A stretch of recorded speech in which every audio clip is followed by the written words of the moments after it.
мына ас қорыту жағындағы ашқазан, 12 бармақ ішектерінде болатын бір аурудар болады. Бұны әдетте үй жағдайларында енді мысалы өзі білуге тиісті. Ашқазанда жара болып жататын болса, мәселен, тамақ ішкеннен кейін жарым сағаттан кейін ауырсынуы ашқазанды жаңа тұсын басса ауырсынады.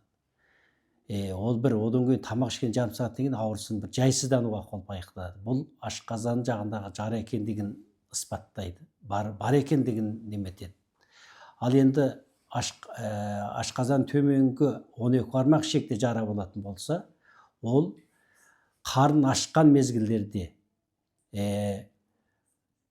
ауырсынады да, ал тамақ ішкеннен кейін жарым сағаттан ауырғаны басыла қалады. Онда мұны ашқазан 12 бармақта жара барлығын білдіреді. Сондықтан әдетте өзі білуге қарапайым білуге тиісті. Ашқазан жарасы мен ашқазан 12 бармақ ішек жарасын парықтауда біреу тамақ ішкеннен кейін ауырсынады жарым сағаттан кейін, енді бірі аш қарында қалса ауырады да, ал тамақ ішкеннен кейін жарым сағаттан кейін басылады. Осы жағындағысын біліп қойған жақсы. Сосын кейін барып дәрігерге келіп, кеңес алып қаралуына қажет етуін үміт етеміз. Біздің енді мына халқымызда көбінде мына ашқазан жағындағы, әсіресе тамақтану жағында дұрыс болмайтын бір жайттер бар.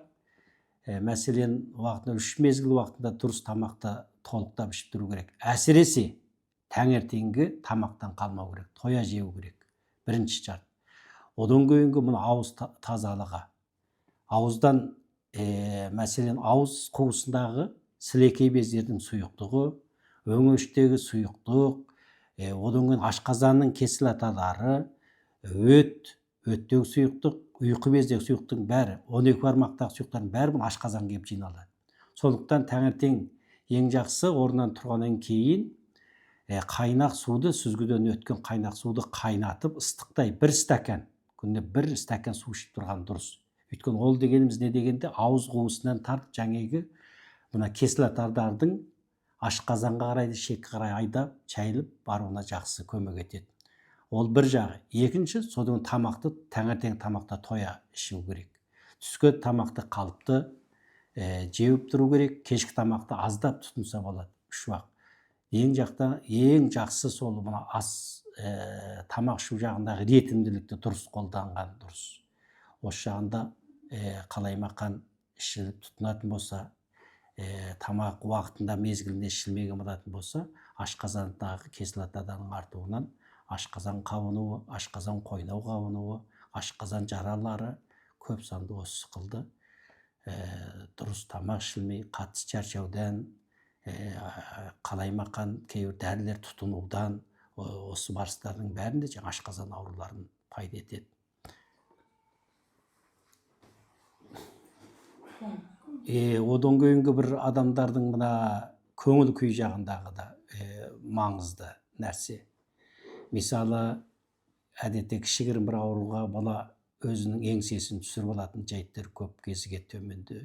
Кейбір адамдарда осындай ахуалдар көп. Көңіл күйін орнықты, биік ұстап жүру керек. Мен ауырып қалдым деп уайымға берілмеу керек. Көңіл күйде өте, әр қандай аурудың бәрінде де көңіл күйде орнықты болу керек. Қағылез болу керек, сергек болу керек. Дәрігерге дұрыс қаралу керек. Өзініңдегі денсаулығына дұрыс мәміле жасап, көңіл бөліп тұру керек. Көңіл күйін мықты ұстамаса, ауруларды гіріптар етудің бірден бір факторы болып есептеледі осы көңіл күй жағындағы. Ашқазанға қатысты үй жағдайында оқалап жүретін 4 нүктені айта кетейін. Бірі жуңуан деген нүкте. Кіндіктен жоғары 5 ел. Бір нүкте. Енді бірі мына нигуан, мына білезіктен жоғары 3 ел.